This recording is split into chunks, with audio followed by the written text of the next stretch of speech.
very young adult. And I don't think that in my life I have ever done anything more important. You know, I can get awards for what I do, and it's, you know, all of that I look as a gift from God. But a dream come true like this is really very potent for me. So I thank you all for being here. And, you know, what a joy it is for me to be able to be here, to actually stand in front of you after this dream of mine for almost 10 years now, to create a program for children, and realizing that this program also is for adults as well. All of you amazing teachers that are so vitally important for our future and for the children's future. So I am honored to be standing here in front of all of you. It really is a great joy. So I also would like to thank Francie. She's just amazing, and everyone at Scholastic has been incredible in terms of having the foresight and understanding that we need to publish something like this today. It's no longer an alternative of education. It's really what we need to do, I think, to help bring our children back to the classroom and to create more optimism and more ability to focus and all the things that you're facing every day in the classroom. You know, your lives are very, very difficult. And it's one of these things that, you know, you look at what you're doing, and the emotion that I have for the value of who you are is a second to mothering. To me, the most important job in the world, if you can call it a job, it's an honor, is to be a mother. But the second job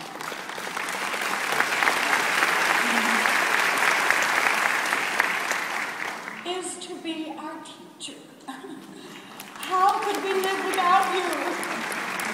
And so this kind of, you know, honoring of you must be done more and more and more, taking in consideration the kind of importance and value that you have for these children's lives and for your own success in the field in which you've chosen to succeed in. So, you know, all of these things just, you know, run through my head. As you can see, I've got notes. I really speak from my heart. And, you know, I wanted to share with you, you know, some of the things that happened to me. Because you're wondering, well, what is Goldie Hawn doing all this for? It's like, didn't she have enough to do? And isn't this, you know, and at this time in her life, shouldn't she be retired and, you know, enjoying her grandchildren and all those things, which of course I am. Clearly I'm not retired.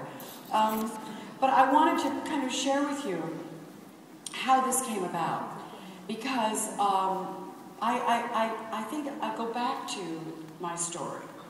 And it was 9/11. And when 9/11 happened, as all of us, we were in shock, we were, you know, completely unstable, we were fearful of the future. I mean, nothing like that had ever happened to any of us before. And I literally didn't know what to do. I mean, I was in total, you know, freeze mode. You know, the amygdala is fight, flight, or freeze. I was in freeze mode. And I went just mindlessly. I went to my basket of knitting. I'm a knitter. And I went to my closet and I looked at my knitting and I picked out these threads of red, white, and blue. And I sat there for about a week. I watched television, I wept, and I knit the American flag. And I just, you know, every stitch, I was thinking. And as I was thinking, I was reflecting. And as I was knitting, I thought about my life. I thought about my childhood. I thought about how easy it was to live. How much fearlessness we had as children. The fact that I would go out and play, it would almost get dark, and I'd hear my mother calling me out on the corner, it was time for dinner, and I would run home from wherever I was in the neighborhood, free and fearless and happy. And I never locked our door. Nobody was afraid of, you know, burglars. You know, we really lived, I guess we lived certainly about, I don't know, 10 minutes from the White House. And this was sort of this incredible, you know, sort of monolith of safety and honesty and respect. The world was so different then. And it kind of gave me time as a little girl to be able to look up and dream and look up at the sky and look at the clouds with my girlfriend and imagine what they looked like. And my imagination was full. And now I look at today and I'm thinking as I'm knitting, these children don't have time. They don't have time anymore. They're overscheduled and they're so pressured and they're pressured to learn. And I started then thinking about where we are today with the job losses, with our dropouts, with the economic downturn, with parents breaking up, children having one parent only, who has to work, who these kids don't really have what they need to have to be nurtured at home. They need nurturing at home. And so many of them come to school, and they come to school with silent distress. And I thought to myself, what's 9/11 doing to these children on top of everything else? What's happening to their psyche? How fearful are they? And it harkened me back to remember when my life changed when I was 11 years old. Because I went to school one day, and I was so excited because it was the day that we were going to go, and we were going to have a visual aids moment. Go down in the basement, see an agricultural film. Well, we went down there and we saw, room got dark, and we saw on the screen a big clock. And it was 9, 8, 7, and it went on to 0, and it went, and this is what will happen when there's an enemy attack. And it panned destruction, devastation, moms crying, children looking for their mother, blood, people lying around. It was one of those films that they said, this is what will happen if there's an enemy attack. Well, 11 years old, it was the first time I realized that I was going to die. And I started shaking, and I couldn't stop shaking. And I said to the teacher, I need to go home. For lunch. I lied. I never went home for lunch. I ran home for lunch. I called my mother on the phone. I said, Mommy, you have to come home because we're all going to die. And she ran home from the store. She told me about Russia, or Soviet Union, and us, and the thing, and the bombs, and nobody's going to hurt each other. And I literally, for all through high school, every time the siren would go off, I actually wouldn't even go to school. It hurt me so much. It upset me. It scared me. I thought I'd never live to ever get married, have children, and kiss another boy. I mean, that was a big one. And so this was the fear that I lived with, and it was really one of my first panic attacks ever. And it lasted just by hearing the sound of a horn. So I thought to myself, what are our children experiencing today? What is it that they are feeling now? They see buildings toppling over. They see it over and over again because our media is enormous. It's stealing so much. Our technology is taking so much away from our children. And the research that we're doing on this now, we realize that a child that watches violent films doesn't necessarily become more violent. What happens is they lose empathy. They become desensitized. Our children are becoming desensitized to other people's pain. This is not the kind of society that we want to build. Technology and all of the things that they have at their little fingertips now are stealing the intimacy and the attention to the things that we as human beings must experience to have an optimum, optimistic, healthy life. So we're not going to let that go. Are we going to stop technology? Are we going to stop all these things that are taking our attention all the time, not allowing us to focus on one thing for very long periods of time? We're like a society now that says, we have ADD. Oh my God, I have ADD. Oh, this one has ADD. Well, there's a reason for it. And that's because our brains are being rewired. So as I was sitting there knitting, I said to myself, Goldie, one thing, if you can change one child, it's worth it. And I created the Hawn Foundation actually in order to create some form of curriculum for children. Because the best way to start creating a new world is by starting in our schools, by starting when they're young. And that's what we did. So we pulled together neuroscientists and positive psychologists and educators like you, and bringing in curriculum writers. And we pulled together this curriculum. And I was very excited about it, because for me, I thought to myself, we know so much about the brain. Why don't our children know this? Why aren't we teaching our children how the brain works? It gives incredible context to their emotional growth.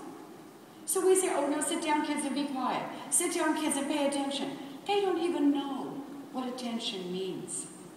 I guess you all know that. So when you become mindful about paying attention, and you give children understandable tools to realize what's really going on in their brain, and what attention really is, and what it can do for us, and what it can do for them, it then contextualizes all of the aspects of their learning. So we now have this amazing curriculum. And this curriculum was so great, we decided to test it. Because I wasn't going to go out and speak to anyone if I didn't have full, absolute proof and research that showed that this actually changed children's lives. So in Vancouver, British Columbia is where we ended up doing this. And you know, by the way, I had my brain break. I went up there to take care of Wyatt, and we moved up there, and we said, Wyatt and we're giving him his chance for his dreams, and this is our child. Kurt and I set up housekeeping, but it gave me time to focus. It gave me a moment away from my busy world, away from my show business world, all of those things, to sit in my quiet space and think what I was going to do for the world. What could I do to give back? And that's how all of this helped sort of congeal. So we tested this in schools. Well, the research was incredible. 80% rise in optimism. Our children in the United States of America are the second least happy children, as a UNICEF study did in 2007 in the developed countries. Second least happiest. Do you know what the first one was? The UK. These are wealthy nations. These are nations that can actually give their children something that they deserve, which is the right to be happy, the right to have a childhood, the right to dream, the right to innovate, the right to enjoy their little lives. And we are the second least happy children. That's where we are. So when I saw 80% rise in optimism, I was over the moon. 30% diminish aggression on the playground. One of our teachers or our principal said, where is my 5th grade class? They're always in here at lunch for, detention. They weren't there. She went to the teacher and said, what's going on? And the teacher said, well, we're implementing Mind Up. And these kids are really enjoying it, and they're beginning to realize the consequences of their actions. The principal said, my goodness, I had no idea this could actually happen in my lifetime. So that was exciting. The other part was stress for children. We believe they're not stressed. You know that as stressed as you are, guys, and let me tell you, they are stressed.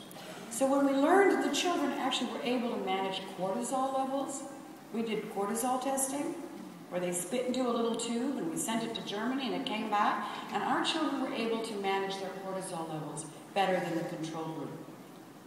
Attention was much more finite. They were able to look and keep attending to a subject. Now, here's the amazing part of all this. We can change our children's way of thinking. But the greatest part of this is the teachers. Because while I dreamed for a better world for our children, I didn't realize that who was really reaping the benefits of this program were the teachers. Because they would come back in folds and say, Goldie, thank you. This has changed the way my classroom feels. I have control over my children for the first time. We do 3 times a day, we do brain breaks. They bring their classroom down to quiet and focused attention. And these kids do it. Now, they're not going to do it in the beginning, but after a month of keeping fidelity to this thing, they love their brain breaks. And with it, they do it after they get in from recess.